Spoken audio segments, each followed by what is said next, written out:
야, 이렇게 공부했으면은 여러분 고등학교 때 공부 잘했겠죠, 그죠? 오늘 우리 5분 우리 간증 시간인데요. 우리 제자훈련 가운데 조경수 장로님 이제 나오셔서 간증하도록 하겠습니다. 나오실 때 뜨거운 박수로 우리 환영하도록 하겠습니다.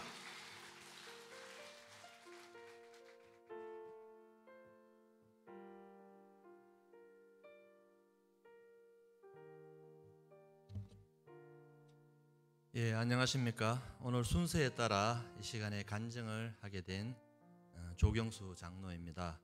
저는 올해 만 55세이고요. 동산교회에 등록한 지는 한 40년이 좀 넘은 것 같습니다. 중학교 2학년 때였으니까 1983년도쯤에 처음 동산교회로 등록을 하게 되었습니다.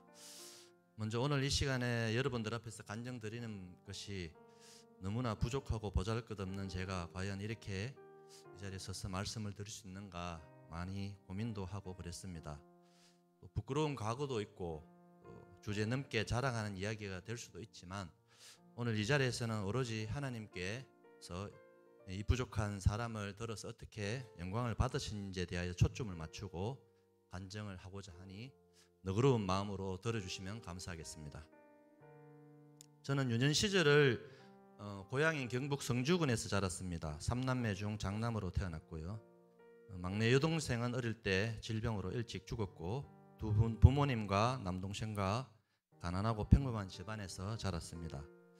다 그랬을 것 같이 어릴 때 너무 먹을 것이 없어서 저는 덜에 나가면은 과일 밭이 많이 있었거든요. 이렇게 수박, 참외, 딸기 많이 훔쳐 먹었습니다.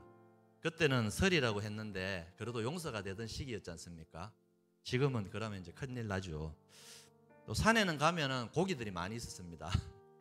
토끼도 있고 꿩도 있고 노루도 있어서 아버지께서는 집에 먹을 것이 없다 보니까 이런 야생동물들을 잡아오셔가지고 집에서 같이 나누어 먹고 그랬습니다.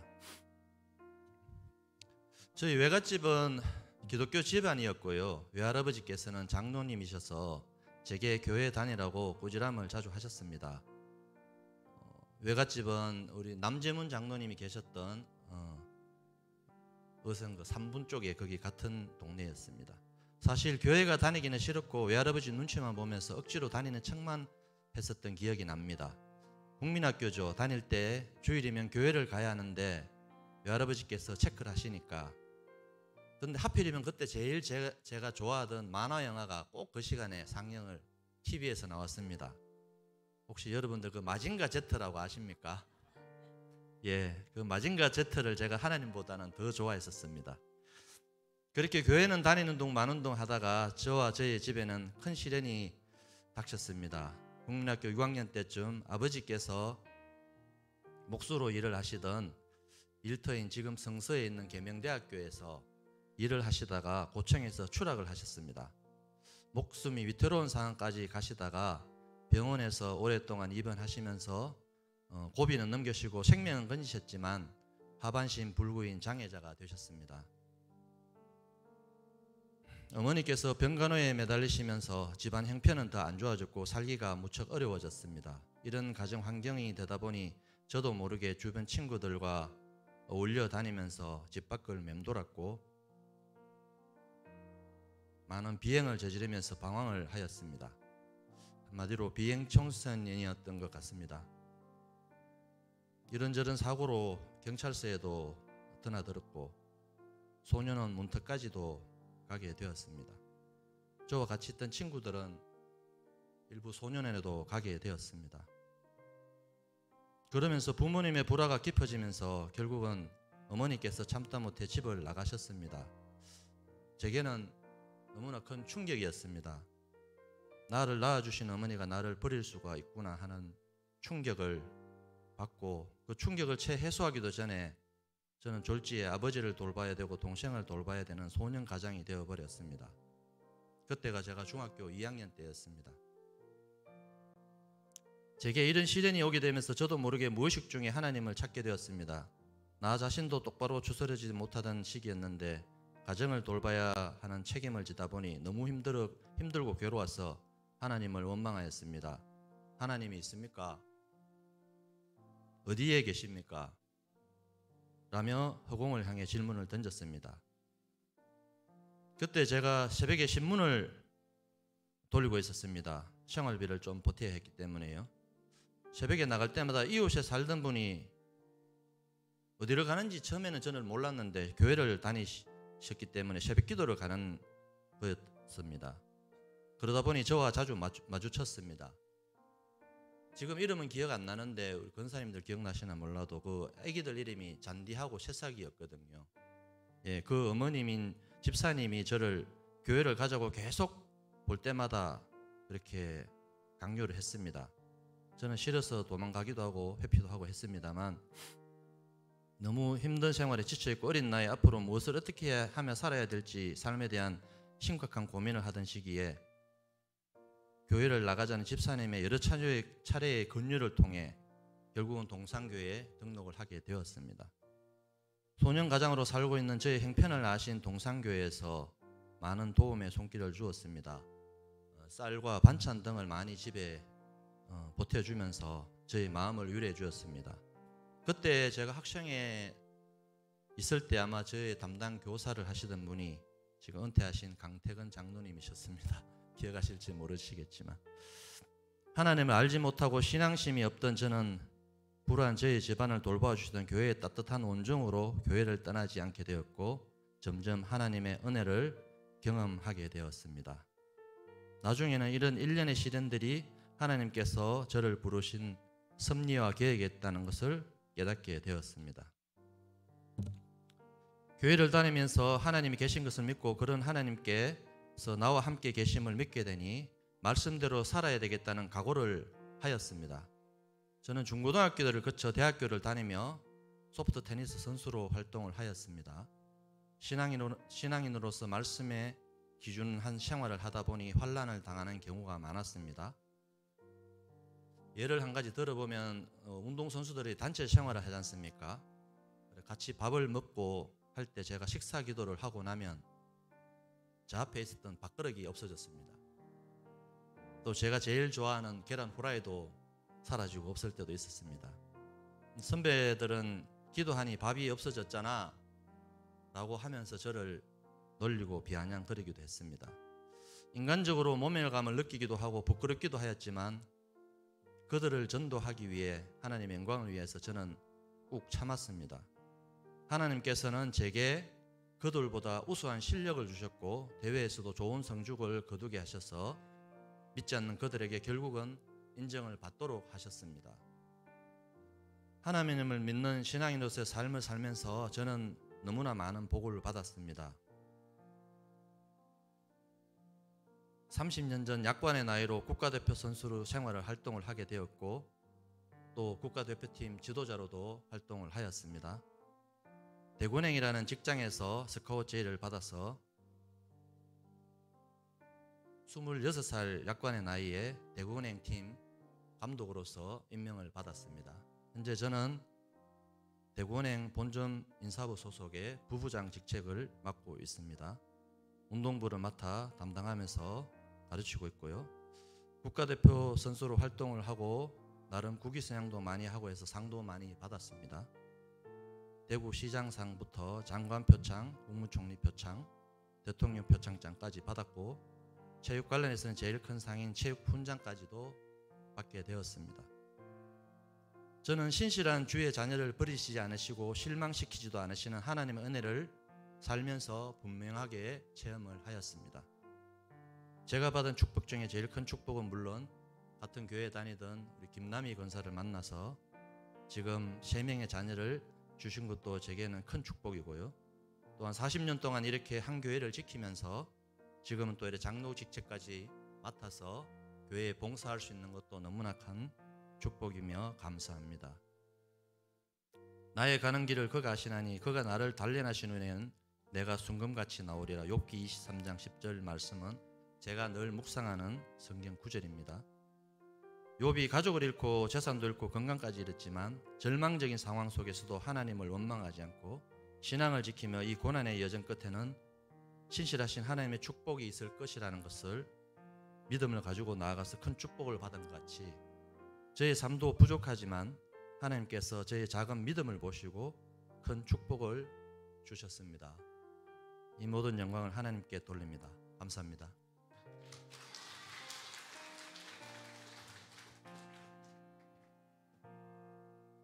예, 귀한 간증 너무 감사합니다. 우리 다시 한 번 더 격려 박수 하도록 하겠습니다. 네, 감사합니다.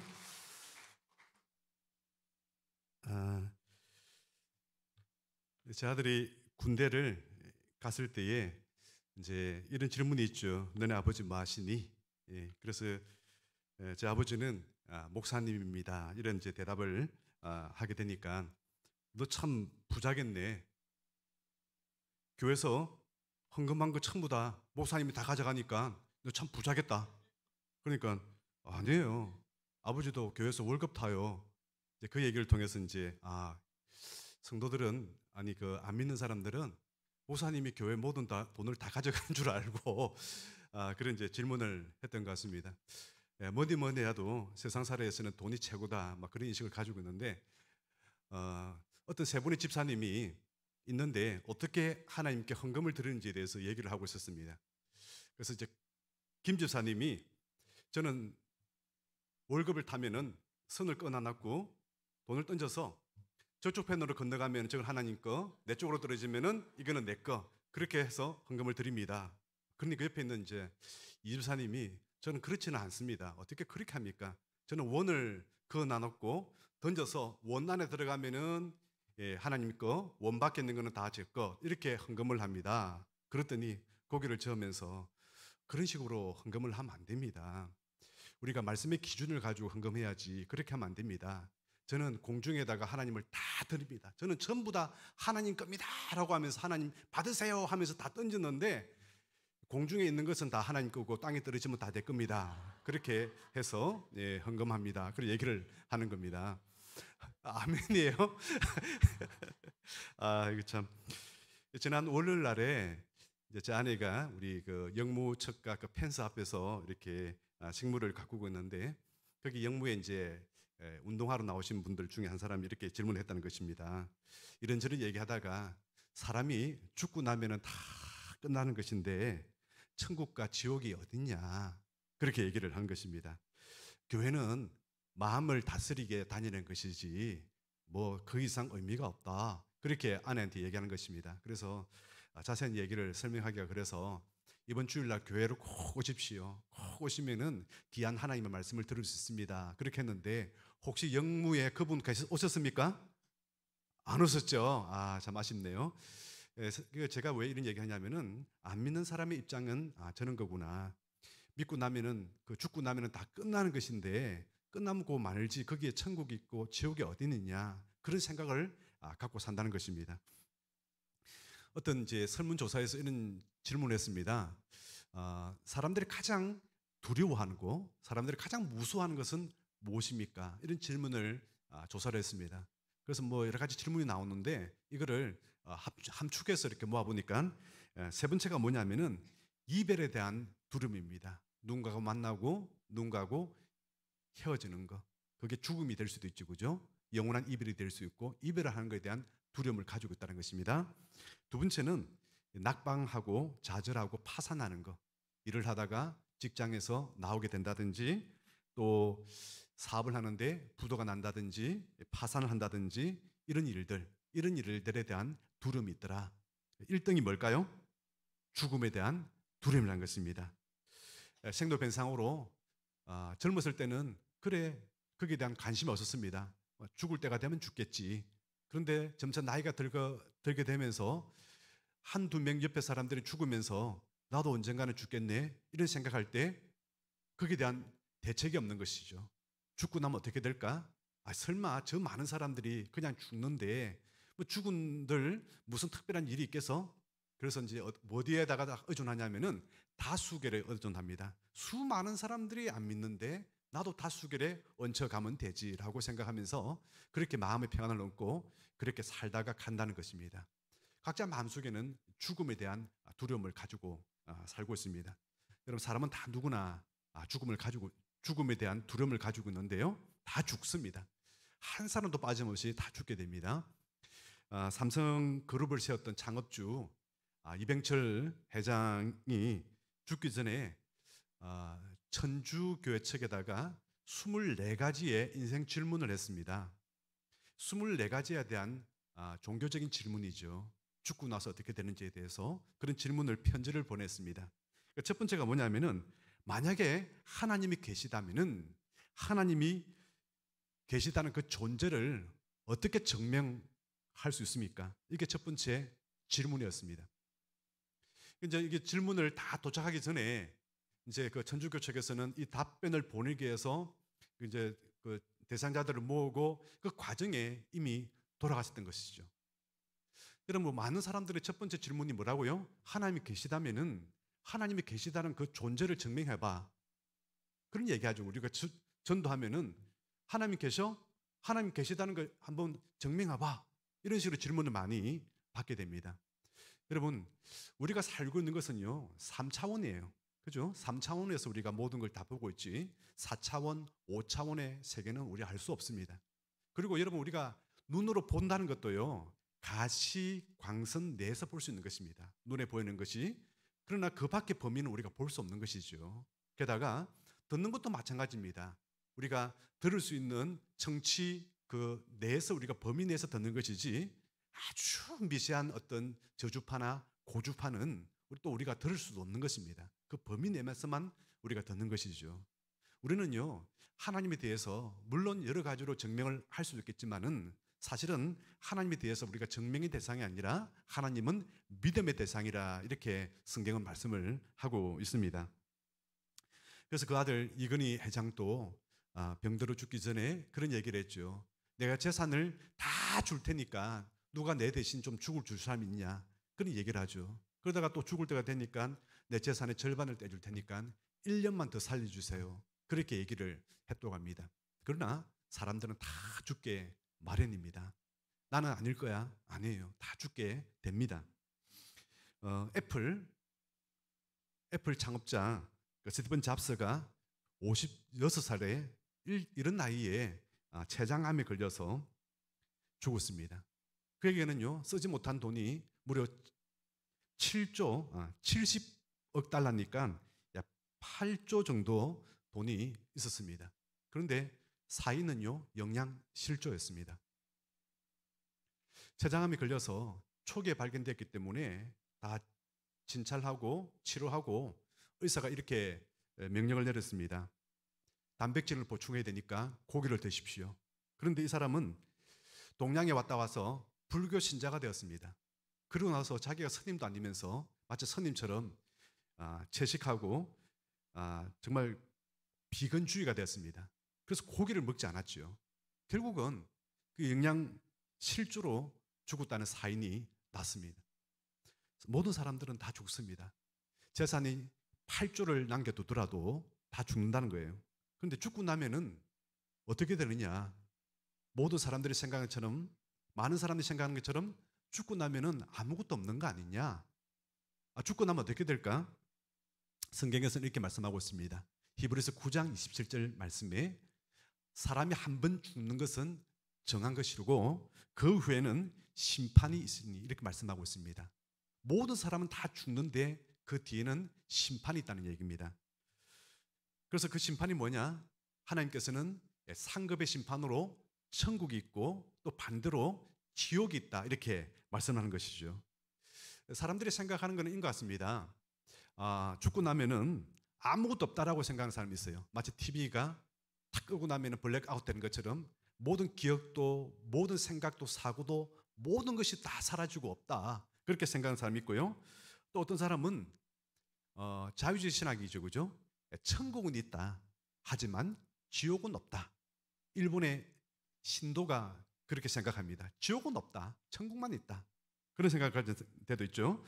또 어떤 게는요, 불교처럼 천국도 있고 지옥도 있다. 하지만 들어가는 기준은 우리 기독교와 다르다는 것이죠. 불교 같은 경우는요, 지옥을 나락이라는 단어에서 나왔는데 지옥이 한번 들어가면 만년이래요. 만년인데 지옥 개수가 1127개 지옥이 있다 이렇게 기록되어 있습니다. 여러분, 이 모든 종교에서도 심판이 있고 지옥이 있다 이렇게 얘기를 하는데 근데 많은 제가 천국과 지옥에 대해서 전도하거나 그렇게 얘기하면은 목사님 천국과 지옥 가봤어요? 그렇게 얘기합니다. 가보지도 않으면서 어떻게 있다고 이렇게 장담하고 말씀을 하십니까? 그렇게 얘기하는 사람이 꽤 있습니다. 그런데 제가 이렇게 자신 있게 말할 수 있는 것은요, 성경에서 천국이 있고 지옥이 있다고 말씀하기 때문에 저는 그렇게 말씀을 하는 것입니다. 사람들은요, 성경에서 모든 사람들은 죄를 범하였기 때문에, 원죄를 가지고 죄를 범하였기 때문에 하나님의 영광에 이르지 못한다. 그래서 이 죄 문제를 해결하기 위해서 하나님께서는 독생자 예수님을 보내서 십자가에서 대신 죽으심으로 우리 죄값을 치르게 하셔서 이를 믿는 사람들마다 다 죄값을 치렀기 때문에 다 천국에 갈 수 있다. 이렇게 말씀하고요. 이 죄값을 치르지 못한 사람들, 결국은 그 죄 문제 때문에 결국은 지옥 간다. 이렇게 말씀하고 있습니다. 그러면 목사님, 그 성경을 믿을 수 있나요? 아니 뭐 성경 각자의 불교 가면 불교 경전이 있고, 일본에 가면 신도에 관한 또 경전이 있을 텐데, 이슬람 가면 이슬람 경전이 있을 텐데, 각자 다 나름대로 그 경전 믿고 사는 것이지 뭐 성경에 대해서 그렇게 자신만만하게 뭐 말할 수 있습니까? 그렇게 질문을 해줘. 그러면 어떻게 얘기할 수 있을까요? 로또 1등 당첨되기가 굉장히 어렵죠. 우리가 저기 서구청 가는 길에 보면은 로또 1등 당첨되는 거 줄을 서가지고 아침부터 기다리더라고요. 거기에 몇 가지의 구슬이 서로 이게 조합이 돼가지고 순수대를 맞으면 그게 1등 하는 거예요. 근데 몇 가지만 맞아도 그게 1등인데, 성경은요, 예언한 말씀이 무려 1830가지의 예언이 순서대로 다 맞아서 떨어져 가지고 비로소 예수 그리스도가 탄생하고, 그리고 예수님께서 하신 말씀들이 다 이루어진 거예요. 그래서 이 말씀은 믿을 수 있는 하나님의 말씀이다, 이렇게 말씀하는 것입니다. 만약에 성경이요 도덕적인 말씀만 기록했다면 검증할 필요가 없는 것입니다. 여러분 착하게 사세요, 여러분 나쁘게 살면 안 됩니다, 그런 얘기만 하면은 성경을 검증할 이유가 무엇입니까? 그냥 그 교훈대로 살면 되죠. 그런데 성경은요 예언서예요. 1830여 가지의 예언이 있는데 그 예언이 단 한 가지라도 이루어지지 않으면 가치 없는 것입니다. 우리는 절반만 맞아도 엄청나게 많이 맞는 건데 절반이 아니라 다 맞아진 거예요. 그래서 지금 또 많은 사람들은 너무 신기하게 맞으니까 이렇게 또 개변을 합니다. 그 성경이 만약에 그 당시에 예언한 게 아니라 다 이루어지고 나서 몇백 년이 지나고 나서 그때 누군가가 기록했을 거야. 그리고 거짓말했을 거야. 아니에요. 성경은요 항상 서로 짝을 이루면서 비교하면서 이쪽에 기록하고 이쪽에 기록하고 말씀이 되어 있어요. 예레미야라는 사람이 기록하면요 예레미야 시대 때에 거기 있는 역사적인 기록이 있어요. 이렇게 예언했다라고 다 서로 짝이 되어 있어요. 이게 거짓말 잘못됐으면 큰일 나는 것이죠. 성경 자체가 신뢰성이 사라지기 때문에 가치가 없는 것입니다. 그러나 하나님의 말씀은요 모든 것이 다 진리라고 다 드러난 사건이고, 문제는 믿느냐 믿지 않느냐, 이것을 우리 각자에게 지금 맡겨진 것이지 사실은 다 이루어진 것이다, 이렇게 말씀을 하고 있는 것입니다. 그리고 또 창조 이전의 세계에 대해서는 이미 창조 과학에서 이것이 성경 말씀이 다 옳다고 다 진리를 다 드러내고 말씀했습니다.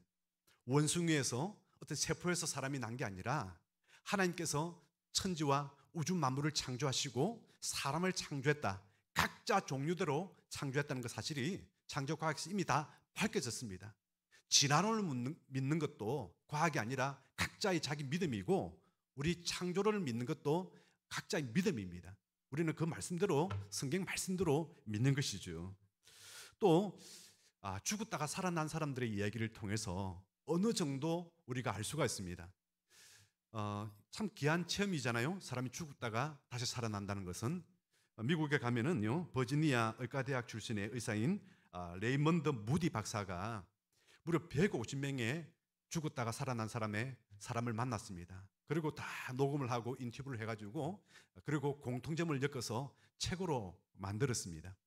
미국에는 지금 임사체험 관한 어떤 이것 때문에 이런 학과가 지금 생겨야 될 정도로 의과대학에서 굉장히 연구를 많이 하고 있습니다. 사람이 죽고 나면 어떻게 되는가, 이걸 뭐 의학적으로 우리가 밝힐 수는 없을까. 많은 이제 물리학자라든지 이런 사람들은 뭐 신경계에 일어나는 현상이다, 뭐 별의별 다 하지만은, 그러나 죽었다고 살아난 사람들의 이야기를 들어보면요, 한 가지 공통점이 있다는 거예요. 그게 뭐냐면은 크게 세 단계가 나눠지는데, 사람이 죽으면은 일단 몸에서 자기 영혼이 빠져나간다는 거예요. 그걸 유체 이탈이라 그러죠. 그리고 자기 몸을 쳐다보고 있어요. 어디 있어요? 위에서. 그리고 의사들이 하는 얘기를 다 들을 수 있고요. 그리고 죽었다가 살아난 사람은 혹시 안 죽었는데 기절했는데 살아난 걸 또 착각할 수도 있으니까, 그러면 또 이런 얘기를 해요. 저 병원 측에 지하 2층에 누군가가 두 사람이 그때 무슨 작업을 하고 있었는데 이런 얘기를 서로 하고 있던 걸 내가 들었다. 그거 안 가? 만약에 이 몸이 이 자리에 있었으면 거기 갈 수는 없는 거잖아요. 근데 자기는 유체이탈해서 그 보고 듣고 왔다는 거예요. 그러고 나서 나 조사해 보면은 정확한 것이죠. 그리고 나서 누군가가 왔다는데 천사죠. 천사가 와서 함께 동행을 하는데 두 가지로 나눠줍니다. 여기서 어떤 한 부류는요, 빛의 터널을 통과하는데 바로 빛 대신 예수 그리스도를, 하나님의 영광의 터널을 통과하는 것입니다. 통과하고 하나면은 함께 옛날에 살았던 천국 간 사람들을 만날 수 있다는 거예요. 목사님도 만나고 할머니도 만나고, 거기에서 이런저런 얘기하고 또 너무 좋다고 감탄하고, 그리고 빛의 터널을 통과할 때에 뭘 생각하냐면은 파노라마처럼 자기 일생을 돌아본다는 거예요. 그리고 도착하고 나서 수많은 사람 만났는데 아직 올 때가 멀었다, 다시 세상으로 돌아가야 된다, 이러면서 살아서 깨어난다는 것입니다. 또 한 가지 부류는요, 캄캄한 데로 끌려간다는 겁니다. 인도되어 가는 게 아니라 끌려서 가는데, 저 멀리서 돌아가신 부모님이나 어떤 죽었던 사람들이 막 그렇게 고함을 치더란 거야. 고함을 지르면서 여기는 올 때가 못 된다고, 오지 말라고, 오지 마, 돌아가, 그런 소리와 아울러서 깨어난다는 경우가 있었다는 겁니다. 이 두 부류 말고는 없다는 거예요. 이게 미국의 의과대학 레이먼드 무디 박사가 썼던 책에서 그렇게 나누어서 얘기를 하고 있습니다. 여러분, 창조주 하나님을 먼저 우리가 믿어야 되는 것입니다. 여러분 믿으시기 바랍니다. 창조주가 하나님, 그런 게 어디 있어? 세상에 다 우연히 만들어졌겠지. 어느 천문학 교수님이 자기 조교를 전도하기 위해서 아무리 얘기해도 조교가 예수님을 믿지 않는 것이죠. 그러다가 한번 생각을 했습니다. 연구실에다가 정말 태양계, 수금지하 목토천해, 명은 아니니까, 그리고 명왕성까지 이렇게 만들어가지고, 해왕성까지 만들어가지고 자동으로 이렇게 돌도록 이렇게 시뮬레이션을 만들었습니다. 막 돌면서 막 돌아가게. 그래가지고 조교가 문을 여니까 와, 너무 멋있게 이렇게 천체가 돌아가도록 만드는 거 얼마나, 아이고 교수님 이거 만드신다고 정말 고생 많았습니다. 아니야, 저절로 지금 움직이고 있는 거야. 나 만든 적 없어. 저절로 지가 막 굴러가더니 이렇게 하더니 지가 알아서 굴러가는 거야. 아이고 교수님 농담하지 마세요. 교수님 식사도 안 드시고 지금 고생하고 그랬잖아요. 아니라니까, 지가 저절로 지금 굴러가가지고 저절로 끼어 맞춰져가지고 저절로 지금 돌아가고 있다니까. 그것도 만들어진 것도 신기해. 저절로 만들어져서 나 지금 뭐 산 적도 없어. 아이고 교수님 거짓말 좀 하지 마세요. 왜 이렇게 저 놀리려고 그런 거예요? 그러면 얘기합니다. 이 조그마한 천체 하나 만드는 것도 누군가의 도움을 통해서 만들어지는 건데, 정확하게 돌아가는 태양계와 저 우주 전체, 지구에도 산소와 질소의 비율이 0.1%만 달라지더라도 지구가 폭발하든지 아니면 숨이 막혀 죽는 이런 세계 살면서도 어찌 그래서 이게 우연히 만들어졌다고 너는 생각하는가? 그러면서 전도하고 그 사람이 예수님을 믿게 됐다는 그런 얘기가 있습니다. 여러분, 창조주 하나님은 살아계신 줄 믿습니다. 창조주 하나님께서 만드신 질서대로 살아가는 걸 우리는 뭐라 하냐면은 인륜이랍니다. 보편적인 인륜이라 그러죠. 지금 미국의 같은 경우는 조 바이든 정부 이전부터 해가지고 굉장히 동성애라든지 그리고 뭐 이런 문제가 굉장히 지금 많이 나오고 있습니다. 이번에 미국의 대선에서 트럼프가 대통령 당선됐는데 그 1등 공신을 누구한테 뽑냐면은 테슬라 만들었던 CEO 누구죠? 일론 마스크라고 이렇게 얘기합니다. 원래 이 사람은요 공화당 출신도 아니고 민주당 지원하는 사람이었습니다. 근데 갑작스럽게 왜 180도 돌아져 가지고 공화당이 아니라 민주당이 아니라 이 트럼프를 왜 지원하게 됐냐? 자기 아들 문제 때문에 그렇습니다. 자기 아들이 10대인데 어느 날 갑자기 트랜스젠더가 되겠다는 거예요. 성전환 수술을 하겠다는 거예요. 그리고 이걸 못하도록 막으면요, 조 바이든 정부 때에 차별법으로 그 아들을 키우는 양육권이 박살당합니다. 아무 말도 할 수 없는 거예요. 그 사춘기 아들이 잠시 그런 생각한다고 해서 막지도 못해, 부모가. 왜? 그 막으면 큰일 난다는 거예요. 법으로 걸렸습니다. 그래가지고 아들이 수술해가지고 성전환 수술을 여성으로 지금 살고 있어요, 지금. 그게 너무 완전하게 대노가 된 것이죠. 그리고 거기다가 썼습니다. 우리 아들은 그날 죽었다. 그리고 그날부터 트럼프를 지원하기 시작했습니다. 엄청나게 많은 자기 돈을 써가면서 그렇게 지원한 것이죠. 여러분, 창조주 하나님께서 주신 몇 가지 우리 어떤 순리가 있습니다. 그 순리를 영리대로 사용하면은 이거는 파괴라고 하는 것입니다. 여러분, 하나님께서 만드신 순리가 여러분 창조입니다. 여러분 순리대로 살아가서 하나님의 복을 받는 저와 여러분 되길 바랍니다. 예, 그 역으로 살면은 다 재앙이 되는 것입니다.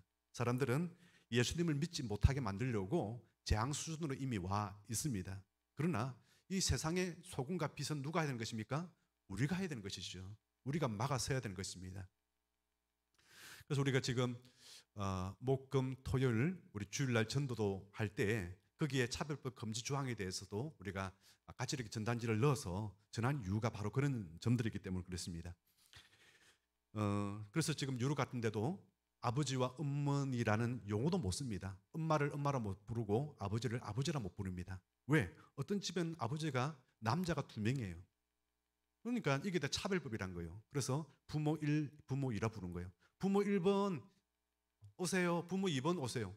아들이 어떻게 그걸 그렇게 얘기를 해요? 너무 힘든 것이죠. 이런 시대가 되었고 이대로 하지 않으면은 법적으로 걸려서 친권이 박탈됩니다.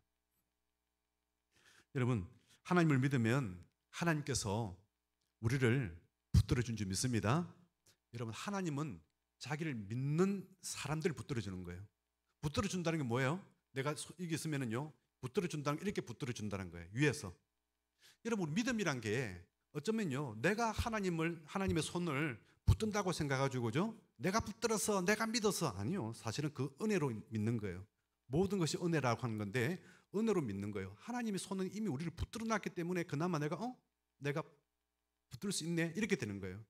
여러분, 나이가 들어가지고요, 때로는 우리가 인생의 희노애락을 겪으면서 하나님 어디 계십니까? 부정할 때도 있어요.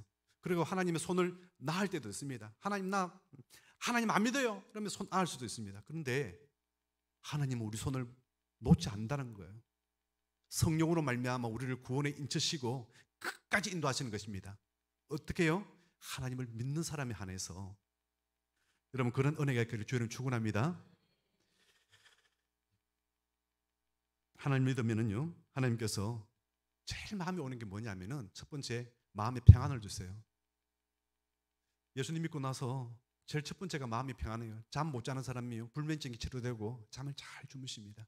그래서 교회 나올 때마다 잠을 자잖아요, 그죠?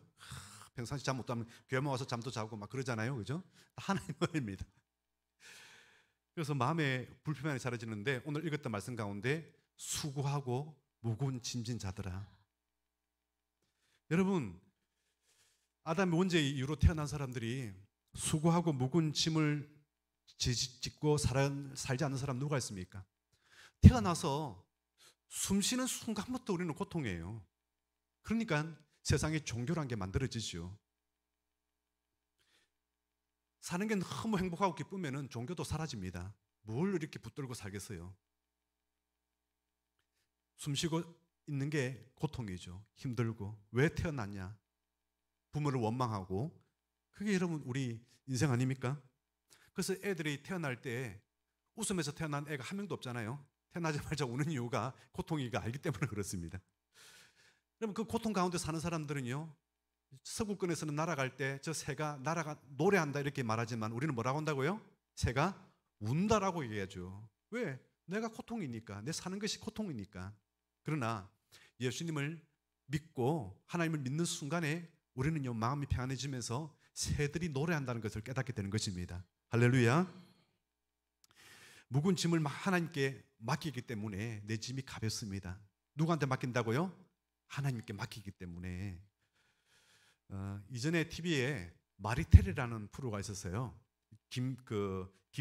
이윤석이하고 뭐 김구라가 이렇게 MC로 맡아가 하고 있고, 그런데 이윤석이라는 사람은요 기독교인이 아니에요. 안 믿는 사람인데 그런 얘기를 하는 거예요. 김구라한테 거기서 개그우먼들이 참 오래 간다. 박미선, 이영자, 송원이 기타 등등 수많은 개그우먼들이 참 오랫동안 간다. 그 이유를 아냐고 질문하는 거예요. 그러니까 김구라가 모른다고 얘기하죠. 내가 옆에서 봤는데 그들은 기도하더라. 이쯤 되면 포기하고 나자빠치고 그냥 그저 그렇게 살만도 한데 결국 어려움을 다 딛고 다 올라가서 정상에 다 서더라. 그들은 그걸 보니까 하나님 있는 것 같기도 하고 점점점 그런 이제 얘기를 공중파에서 하고 있는 것입니다. 여러분 힘들 때마다 어떻게 했다고요? 하나님께 기도함으로써 그들은 일어날 수 있다는 겁니다. 여러분 백 중에서 최고의 백은 뭐예요? 하나님 백입니다. 이 백이 가방일까요? 아니면은 D라는 뜻일까요? D죠, 그죠? 한번 보십시오. 이 종이가 있습니다. 종이가 있는데 종이를 제가 이렇게 세게 팍 치면은 이렇게 구멍 날 수도 있겠죠, 그죠? 그런데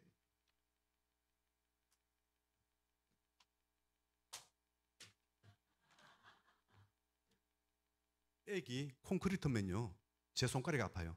안 찢어져요.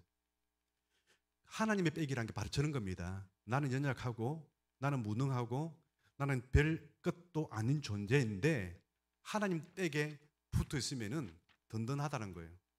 하나님 우리를 붙들어 준다는 것입니다. 하나님 때문에 우리가 일어날 수가 있는 줄 믿습니다. 여러분 용기가 생기게 됩니다. 세상이 다 망한다 할지라도 하나님께 함께 하시면은 된다. 목회자들은 참 많은 이사를 다녀요. 임지가 생길 때마다 여기서 저기서 거제도도 가고 인천도 가고 대구도 내려오고 창원도 가고 여러 방향으로 다니는 것입니다. 그런데 마음속에 불안, 초조함 이런 게 하나도 없어요. 왜요? 거제도 계신 하나님, 인천 가도 계시고 인천 가도 거기 함께 하시는 하나님, 여전히 대구 가도 하나님께서 함께 하시기 때문인 줄 믿습니다. 그래서 우리는 불안, 초조한 게 없는 거예요. 왜? 든든하신 하나님이 계시기 때문에. 우리 에덴이가 우리 찬양팀에 있었어요. 찬양팀의 가운데 누가 에덴인지 여러분 아십니까? 예, 다음에 숨은 그림 찾기로 한번 찾아보시기 바랍니다. 에덴이가 초등학교 6학년 때 그때 대구에 있는 동일교회에 제가 부교육자를 했었는데 그때 어린이집에 다녔어요. 그 다니는 조그마한 골목길에 다니다 보면은 그 남자 애들이 짓궂은 애들이 막 우리 애가 가방 메고 집으로 오면은 막 놀리고 막아쓰고 막 그런 적이 있었어요. 그걸 보고 안 되겠다. 아빠가 같이 한번 마치고 올 때 같이 좀 동행해야 되겠다 싶어가지고 같이 이렇게 손을 잡고 온 적이 있어요. 그러니까 그 애들이 여전히 거기서 막 골목에서 뛰놀고 하는 애들이 딱 보는 거예요. 보는데 옆에 큰 아저씨가 있으니까 아무 짓도 못하는 것이죠. 그랬더니 에덴이가 손을 탁 부딪히더니 어떤 한 남자가 가지고 엉덩이를 걷어 팍 차는 거예요. 그리고 그런데도 불구하고 이 아이는 꼼짝도 못하고 가만히 있는 거예요. 왜요? 아빠가 있거든요.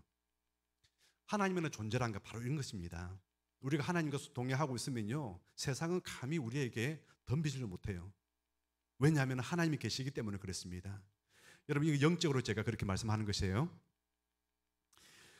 여러분 하나님은 참으로 좋으신 하나님이십니다. 그럼에도 불구하고 참 기쁜 동시에 슬픈 하나님이십니다. 왜냐하면 자기 아들 독생자 예수님을 이 땅에 보내어서 십자가에 죽여야만 되는 그런 아버지였기 때문에 하나님 아버지는 슬픈 아버지입니다. 예수님께서 이 땅에 오셔가지고 요한복음에는 7대 기적과 7대 말씀을 기록하고 있는데요. 사람이 할 수 없는 기적들 7가지를 소개하고 있어요.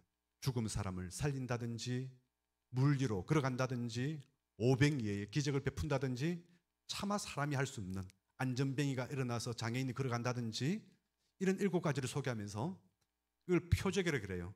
그봐 하나님의 아들 맞잖아. 그걸 얘기하는 거예요. 사람이라면 할 수 없겠죠. 그를 우연히 할 수는 있겠지만 할 수는 없겠죠. 모든 것을. 그리고 7대 말씀을 합니다. 나는 길이요 진리요 생명이다. 나는 하나님의 영광의 빛이다. 나는 하나님의 아들이다. 나는 곧 하나님이다. 나는 구세주다. 나는 구주다. 이 일을 통해서 예수님은 자기 정체성을 미리 밝힙니다. 그런데 so what? 어쩌라고? 나는 이 한 가지 일을 하기 위해서 이 땅에 왔다. 바로 내가 해야 되는 여러분들의 죄를 위해서 대신해서 죄값을 치르고 십자가에서 하나님 아들이 죽는 일이다. 제자들 또한 이걸 믿지를 못했습니다. 그까지 수준이 안 되는 거예요. 하나님 아들이라는 것을 내가 이제 믿겠는데 왜? 기적을 통해서, 말씀을 통해서 너무 맞으니까. 그런데 십자가에 왜 죽어야 되는지만큼은 이해가 안 되는 거예요. 그런데 나중에 깨닫게 됩니다. 그리고 예수님께서는 부활했습니다. 부활하면서 나타나면서 뭐랍니까? 거봐, 나 하나님 아들 맞잖아. 이 말씀이, 모든 말씀이 다 이루어졌잖아. 증명을 해버렸죠. 그리고 40일 동안에 제자들에게 하나님 나라를 가르치고 500여 제자들이 보른 앞에서 구름을 타고 하늘 위로 다시 올라가시면서 내가 마지막 때 다시 오겠다 이렇게 말씀을 했습니다. 그런데 분명한 것은요, 이 제자들이요 전부 다 정상적인 제자들이기 때문에 겁이 났습니다. 단 한 사람도 예수님을 증명하지 못하는 사람이었습니다. 아니, 예수님과 함께 있으면 불이익 당하고 잡혀갈까 봐서 두려워서 도망다녔던 사람이고 물을 꼭꼭 숨어 잠겨서 잠적했던 사람들입니다. 그런데 이 부활하신 예수님 만나고 나서 그들은 다 부활의 증인이 되었습니다. 여러분, 세상의 어떤 종교 가운데 하나님을 믿는다고 해서 예수님을 전하기 위해서 이렇게 순교하는 종교가 어디 있습니까? 가끔 한두 명은 죽을 수 있겠죠. 그러나 시대를 초월해서 가는 곳마다 제자들의 대다수가 다 복음 때문에 죽는, 너 부인하지 않으면 너 죽어.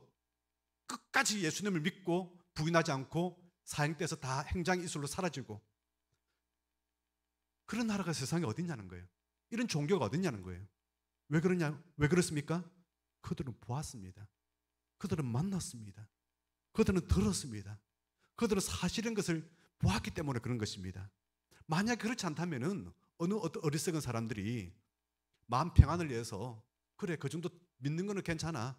너 열심히 믿지 마. 너 믿는 거는 괜찮지. 어차피 내 마음 평안을 위해서 그 정도는 할 수 있지.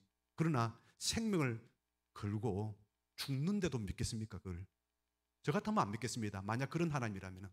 그런데 예수님은 우리 죄를 위해서 십자가에서 피로 돌아가신 구세주시오 하나님이시고, 그리고 우리가 평생 동안에 영원히 믿어야 될 하나님이신 줄 믿습니다. 우리는 이것 때문에 생명을 걸어왔고, 이 한국 땅에도 이 예수님을 믿는 믿음 때문에 엄청나게 많은 사람들이 순교를 하고 외국 선교사들은 여기다가 뼈를 묻고 복음을 전했던 것이죠. 사람 여러분, 우리는요 예수님 믿는 순간에 우리는 지옥 가지 아니하고 하나님의 자녀가 되고 천국 백성이 되고 이 땅에서 하나님의 사랑 가운데 하나님의 은혜와 축복을 받으면서 사는 존재가 되었습니다. 여러분 믿으시기 바랍니다. 믿을 때에 그런 역사가 일어난다는 것입니다. 다시는 우리가 지옥 갈 사람들이 아닙니다.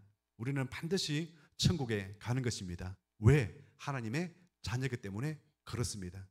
여러분 청와대에 들어가 보셨습니까? 물론 지금은 용산을 옮겼지만은 그 당시 청와대에 아무나 들어갈 수는 없습니다. 들어가기 전에 신분검사, 몸수색, 일정 모든 것에 대해서 정확하게 해야만이 겨우 들어갑니다.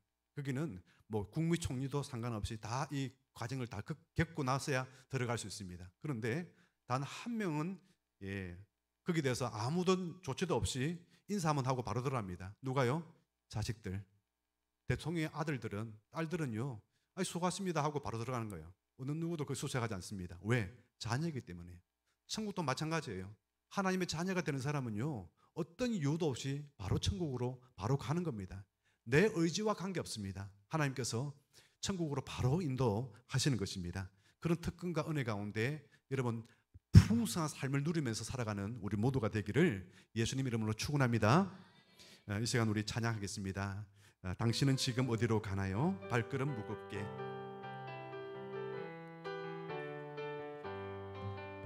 당신은 지금 어디로 가나요? 발걸음 무겁게 우리 손뼉 치면서 이 세상 어디 쉴 곳 있나요? 머물고 있나요? 예수 안에는 안식이 있어요. 평안이 넘쳐요. 십자가 보혈 믿는 자마다 구원을 받아요. 예수 믿으세요. 예수 믿으세요. 예수 믿으세요. 예수 믿으세요. 당신은 오늘 위로받았나요? 이 세상 누가 나를 대신하여 목숨 버렸나요? 고통의 멍에 벗어버리세요. 예수 이름으로 마음 문 열고 주님 맞으세요. 기쁨이 넘쳐요. 예수 믿으세요. 예수 믿으세요. 예수 믿으세요. 예수 우리 일어났었어요. 예수를 믿고 새롭게 되니 기쁨이 넘쳐요. 어둠 거치고 새날이 되니 행복이 넘쳐요. 이전에 없던 평안을 얻으니 찬송이 넘쳐요. 샘솟는 기쁨 전해주어요. 예수 이름으로. 예수 믿으세요. 예수 믿으세요. 예수 믿으세요. 예수 믿으세요. 주를 믿는 자, 주를 믿는 자, 그는 행복해요. 영원한 생명이 하나님 나라, 하나님 그의 것이라. 예수 믿으세요. 오늘 방문자들 포함해서 우리 18명의 영혼들과 그리고 또 평소에 또 오시는 분들도 계시는데, 여러분, 내가 하나님을 믿지만은 아직까지 예수님이 누구신지 잘 모르신 분들이 꽤 많이 있습니다. 신적 의식은 있지만은 정말 내가 예수님 믿어야만 구원받을까, 이런 고민하는 사람 많이 있습니다. 이 시간 한번 고개를 숙이고 따라서 고백하는 시간을 가졌으면 좋겠습니다. 혹시 이미 믿는 사람들도 우리 옆에 주변 사람들 도와서 함께 따라 해주시면 감사하겠습니다. 한번 따라하겠습니다. 아버지 하나님, 저는 죄인이었습니다. 어디서 와서 왜 살며 어디로 가는지를 알지 못하고 살아왔습니다. 지금 이 시간에 길과 진리 생명 되신 예수님을 내 마음에 영접합니다. 내 마음에 오셔서 나를 다스려 주시고 영원히 함께 하시며 나를 천국으로 인도하여 주옵소서. 저는 예수님을 믿음으로 구원을 받았습니다. 하나님의 자녀가 되었습니다. 풍성한 삶이 시작되었습니다. 이제부터 영원토록 나와 함께하여 주옵소서. 예수님 이름으로 기도드립니다. 아멘. 아멘. 기도하겠습니다.